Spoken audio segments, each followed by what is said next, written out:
La celebración del matrimonio en secreto trata de los canos 1130 a 1133.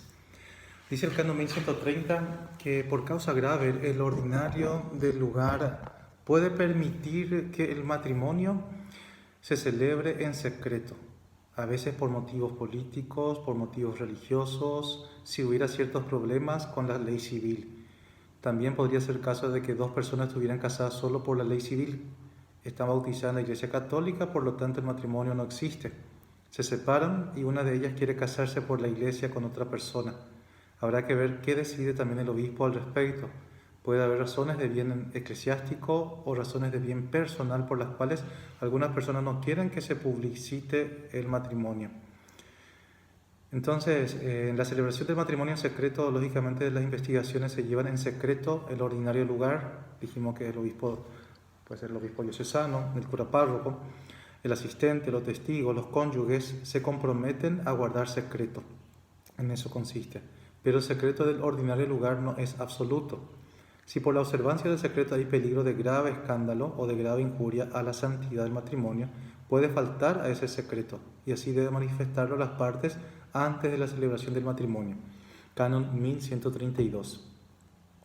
El canon 1133 habla del matrimonio celebrado en secreto, se anotará solo en un registro especial que se ha de guardar en el archivo secreto de la curia. En eso consiste, según en nuestro punto en el PowerPoint, estoy leyendo con ustedes ahora el PowerPoint número 94, 95, 96. Ahora el número 101 dice los efectos del matrimonio. Hablan sobre este tema, trata los cánones 1134 a 1140. El primero de los cánones sobre este tema, el canon 1134, dice, reafirma la indisolubilidad del matrimonio. Dice que del matrimonio válido se origina entre los cónyuges un vínculo perpetuo y exclusivo por su misma naturaleza.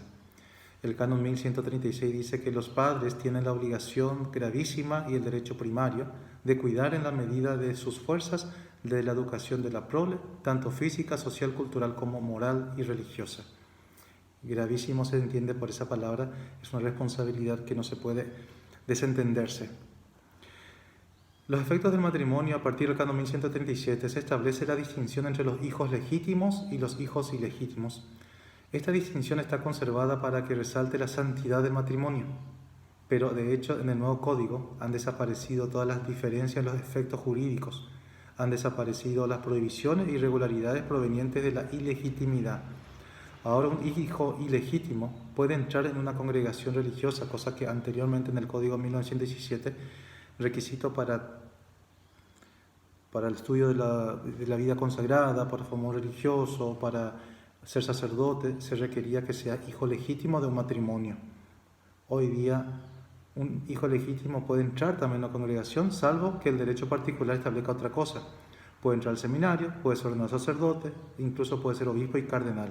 Todo esto a partir del Código de 1983, cosa que anteriormente la ilegitimidad como hijo en lo jurídico, en el código anterior no podría uno ni entrar al seminario ni ser sacerdote, porque así era vigente en el código de 1917. Ahora entramos a hablar un poco sobre el tema de la separación de los cónyuges desde los cánones 1141 al canon 1150. En este capítulo el código distingue dos artículos. Primero, el relativo a la separación de los cónyuges con disolución del vínculo, es decir, con la separación. Y está el de la separación de los cónyuges donde permanece el vínculo. La separación de los cónyuges con disolución del vínculo se trata del matrimonio rato y no consumado, y es un privilegio de la fe. Entendamos un poco en qué consiste, ¿verdad? El canon 1142 habla del matrimonio rato y no consumado. Rato porque se celebra, hay un sacramento, pero no hay el acto propio de la relación dentro del matrimonio, la relación copulativa. No, entonces no es consumado. Cuando hay un matrimonio rato, es celebrado, pero no consumado, puede ser disuelto solo por el romano pontífice.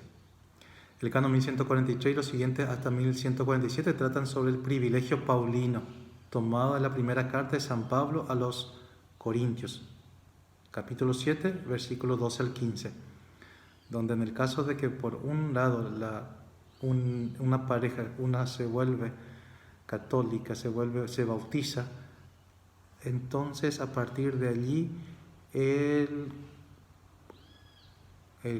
la parte que no fue bautizada entonces puede o continuar o bautizarse o casarse en lo legal, o la parte bautizada puede dejarle, separarse o casarse con otro. El privilegio petrino consiste en el poder que tiene el Santo Padre, el Romano Pontífice, sobre un matrimonio que no es sacramento. Para ello le invito a mirar un poco los cánones de 1148 a 1150. Nos dice así, ¿verdad?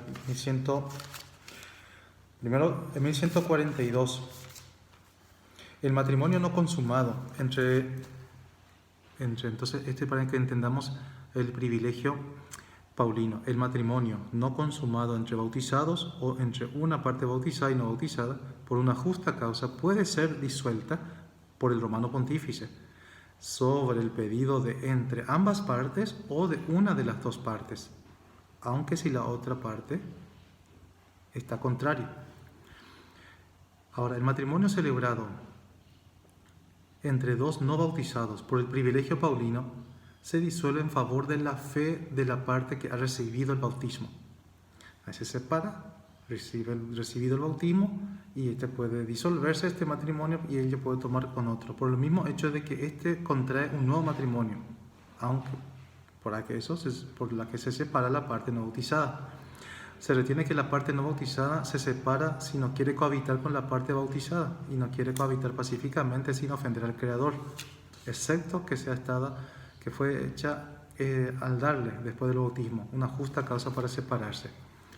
Cuando se trata del privilegio petrino, dice, el no bautizado que tenga, entendamos, canon 1148, el no bautizado que tenga al mismo tiempo más de una mujer no bautizada, recibido este no bautizado el bautismo en la Iglesia Católica, si para él es gravoso no es posible permanecer con la primera de las varias, puede retener otra, pero ya despidiendo a las otras y permaneciendo con una sola, cuando no es un sacramento. Y solo el Romano Pontífice puede tener autoridad competente para esto. Lo mismo vale para la mujer no bautizada, que al mismo tiempo tenga muchos maridos no bautizados. Una vez que ella se bautice, puede elegir si no es gravoso, si va a ser posible con el primero despidiendo a los otros, o viceversa, o el marido o el no bautizado teniendo varias mujeres, cuando se bautiza elige quedarse con una, y a partir de ahí entonces es lo que se llama el privilegio petrino, que no es un sacramento, pero el Papa, el Romano Pontífice, tiene el poder sobre ese sacramento. Dice el canon 1149, el no bautizado que recibiendo el bautismo de la Iglesia Católica no puede restablecer la cohabitación con el cónyuge no bautizado a causa de la prisión o persecución, puede contraer otro matrimonio, aunque si al mismo tiempo la otra parte haya recibido el bautismo. En el caso de duda, el privilegio de la fe goza del favor del derecho. Interesante esa. Y en la explicación también que trae, donde está en el documento, veremos más claramente. Ahora, eso en cuanto a la separación de los cónyuges donde se disuelve el vínculo. Ahora, la separación de los cónyuges donde permanece el vínculo. El artículo 2 de este mismo capítulo 9 trata de la separación de los cónyuges permaneciendo el vínculo. El canon 1152 se refiere al adulterio como causa de separación, indicando los requisitos que debe reunir. Por otra parte, y de modo más general, el canon 1153 dice, si uno de los cónyuges pone en grave peligro espiritual o corporal al otro o a los hijos, o de otro modo hace demasiado dura la vida en común, proporciona quizá el otro motivo legítimo para separarse con autorización del ordinario del lugar, y si la demora implica un peligro, también por la autoría propia de esa parte inocente o la que sufre este daño o estos males o dificultades que nos dice el canon 1153. Luego pasamos ya a la convalidación del matrimonio. La convalidación habla del canon 1156 a 1165. Para convalidar el matrimonio que es nulo por la causa de un impedimento dirimente, es necesario que cese el impedimento o que se obtenga la dispensa del mismo, y que renueve el consentimiento por lo menos el cónyuge que conocía la existencia del impedimento. Esta renovación se requiere por derecho eclesiástico para la validez de la convalidación, aunque ya desde el primer momento ambos contrayentes hubieran dado su consentimiento y no lo hubieran revocado posteriormente. La renovación del consentimiento debe ser un nuevo acto de voluntad sobre el matrimonio por parte de quien sabe u opina que fue nulo desde el comienzo del matrimonio. Y la convalidación simple, la renovación del consentimiento debe ser un nuevo acto, dice el canon 1157, sobre el matrimonio por parte de quien sabe u opina que fue nulo desde el comienzo. Ahora, si el impedimento es público, canon 1158, ambos contrayentes han de renovar el consentimiento en la forma canónica que habíamos estudiado la semana pasada, quedando a salvo lo que prescribe el canon 1127. Si el impedimento no puede probarse, basta que el consentimiento se renueve privadamente y en secreto por el contrayente que conoce la existencia del impedimento, con tal de que el otro persevere en el consentimiento que dio, o por ambos creyentes si los dos conocen la existencia del impedimento. El matrimonio nulo por defecto de consentimiento se convalida si consiente quien antes no había consentido, con tal de que persevere el consentimiento dado por la otra parte. Si no puede ser probarse el defecto de consentimiento, basta que privadamente y en secreto preste su consentimiento quien no lo había dado. Si el defecto del consentimiento puede probarse, es necesario que el consentimiento se preste en forma canónica. Y para que se haga válido un matrimonio nulo por defecto de forma, debe contraerse de nuevo en forma canónica sin perjuicio de lo que prescribe el canon 1127, parágrafo 2. Luego vemos la convalidación del matrimonio en sanación de la raíz. La sanación en la raíz de un matrimonio nulo es la convalidación del mismo sin que haya de renovarse el consentimiento, concedida por la autoridad competente, y lleva consigo la dispensa del impedimento si lo hay y de la forma canónica si no se observó, así como la retrotracción al pasado de los efectos canónicos. Dice el canon 1161, parágrafo 2, la convalidación tiene lugar desde el momento en el que se concede la gracia, y se entiende que la retrotracción alcanza hasta el momento en que se celebró el matrimonio, a no ser que se diga expresamente otra cosa. Solo debe concederse la sanación en la raíz cuando sea probable que las partes quieren perseverar en la vida conyugal. Solo cuando se pruebe que ambas partes quieren perseverar. Si falta el consentimiento en las dos partes o en una de ellas, el matrimonio no puede sanarse en la raíz. Tanto si el consentimiento faltó desde el comienzo como si fue dado en el primer momento y luego fue revocado. Si faltó el consentimiento en el comienzo pero fue dado posteriormente, puede concederse la sanación a partir del momento en que se prestó el consentimiento. Ahora, puede sanarse el matrimonio nulo por impedimento o por defecto de la forma legítima, con tal de que persevere en el consentimiento de ambas partes.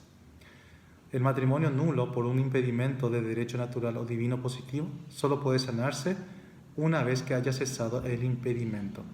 La sanación puede también concederse ignorándolo una de las partes o las dos, pero no debe otorgarse sin causa grave. La sanación en la raíz puede ser concedida por la sede apostólica, puede ser concedida por el obispo diocesano en cada caso, aun cuando concurran varios motivos de nulidad, y cumpliéndose las condiciones establecidas del canon 1125 para la sanación de los matrimonios mixtos. Pero no puede otorgarla el obispo si existe un impedimento cuya dispensa se reserva a la sede apostólica, conforme al canon 1078, parágrafo 2. o se trata de un impedimento de derecho natural o divino positivo que haya cesado. Con esto terminamos este bloque desde el matrimonio mixto hasta el matrimonio, digamos, la convalidación del matrimonio sanación en la raíz.